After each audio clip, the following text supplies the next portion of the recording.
Hello everyone, আশা করছি সবাই ভালো আছেন। এটসেট্রা চ্যানেল থেকে সবাইকে স্বাগত করছি। আজকে অঘোষিত একটা কোয়ার্টার ফাইনাল ম্যাচ চলতেছে ওয়েস্ট ইন্ডিজ ভার্সেস ইন্ডিয়ার মধ্যকার।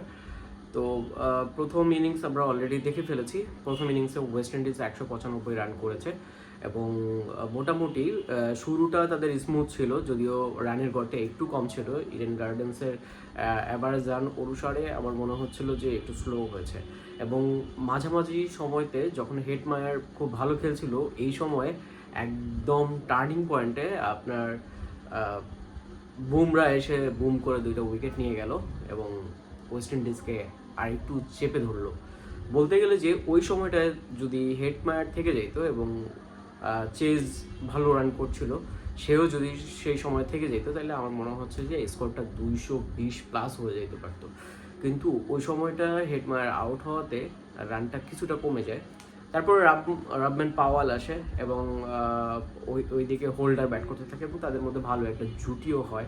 কিন্তু শুরুর দিকে কিছু বল খেয়েছে এবং সব থেকে বড় কথা হচ্ছে 18 এবং 19তম ওভারে খুব বেশি রান করতে পারে না। একটা বুমরার ওভারে খুব বেশি রান হয় নাই, অ্যান্ড 18তম ওভারে আমি ভাবলাম যে এখানে সম্ভবত 16 থেকে 20 রান হতে পারে, কিন্তু আনফর্চুনেটলি সেই ওভারটায় মাত্র 6 রান আসে। যদি ইন্ডিয়ার জন্য টার্নিং পয়েন্ট বলি, যে ওই ওভারটা হচ্ছে টার্নিং পয়েন্ট, যে 19তম ওভারে এসে 6 রান দেওয়া মানে খুবই ইন্ডিয়ার জন্য খুবই ভালো একটা সময়। 19তম ওভারে 6 রান দেওয়া আমি মনে করি যদি ওই ওভারটা 20 রানের মতো করতে পারতো, রান চলে যেত 15-20 কাছাকাছি। তা আমার মনে হচ্ছে, এখনও মনে হচ্ছে 195 রান এখানে আসলে খুব বেশি যে রান করে ফেলেছে এরকম না। আমার মনে হচ্ছে যে 15 থেকে 20 রান শর্ট আছে ইন্ডিয়ার জন্য।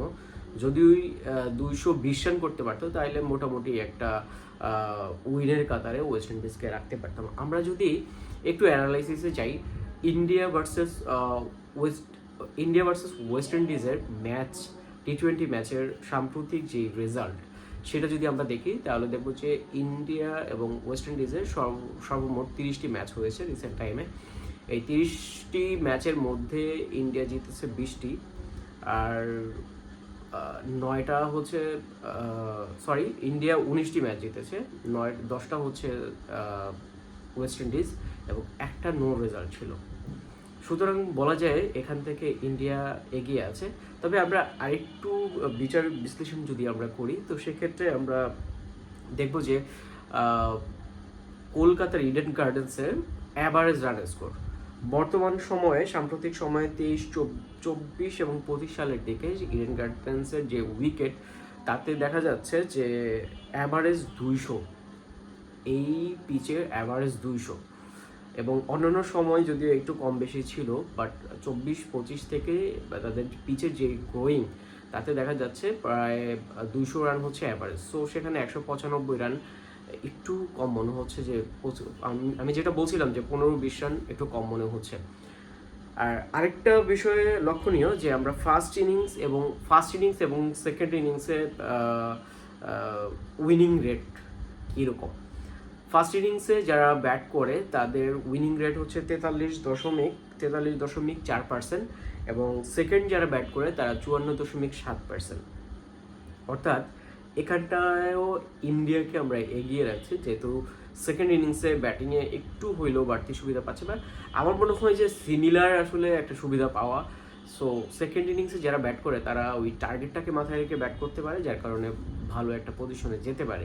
উইকেট খুব বেশি চেঞ্জ হচ্ছে না, ফার্স্ট ইনিংসে যেরকম থাকছে সেকেন্ড ইনিংসেও খুব একটা চেঞ্জ হচ্ছে না, সেম টু সেম উইকেট থাকছে। দ্যাট মিনস যদি কেউ প্রথম দিকে চাপে ফেলানো যায়, সেক্ষেত্রে হচ্ছে ফার্স্ট ইনিংসে যারা ব্যাট করেছে তারা ম্যাচ জেতার সম্ভাবনা থাকে, কিন্তু বেশিরভাগই হচ্ছে সেকেন্ড ইনিংসে ম্যাচ উইনের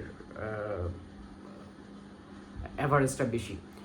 আর তাছাড়া ইন্ডিয়ার নিজস্ব কন্ডিশন, এবং ইন্ডিয়া এই পিচে অনেক বেশি খেলেছে। সো ইন্ডিয়ার কাছে এই মাঠটা পরিচিত, যদিও ওয়েস্ট ইন্ডিজের বেশিরভাগ প্লেয়ারই হচ্ছে যে আইপিএল খেলার সুবাদে তারাও মোটামুটি ইডেন গার্ডেন্সে পরিচিত। তবে ফ্যান, তারপরে কন্ডিশন, সব দিক থেকে তো ইন্ডিয়া আগানো। তা আমার মনে হয় যদি আমরা আসলে ওয়েস্ট ইন্ডিজের বোলিং লাইন আপ আহামরি যে ভালো তাও না, এবং আপনারা জানেন যে ইন্ডিয়ার যেই ব্যাটিং লাইন আপ এটা হচ্ছে বর্তমান সময়ে যদি আমরা ধরি বিশ্বসেরা, হ্যাঁ টপে থাকবে একদম। সো সেখান থেকে মনে হচ্ছে যে ইন্ডিয়া ম্যাচটা জিততে পারে, তবে প্রথম 10 ওভার বলে দিবে আসলে ম্যাচটা কারা জিতবে। সো লেটস গো, আমরা ম্যাচটা উপভোগ করি।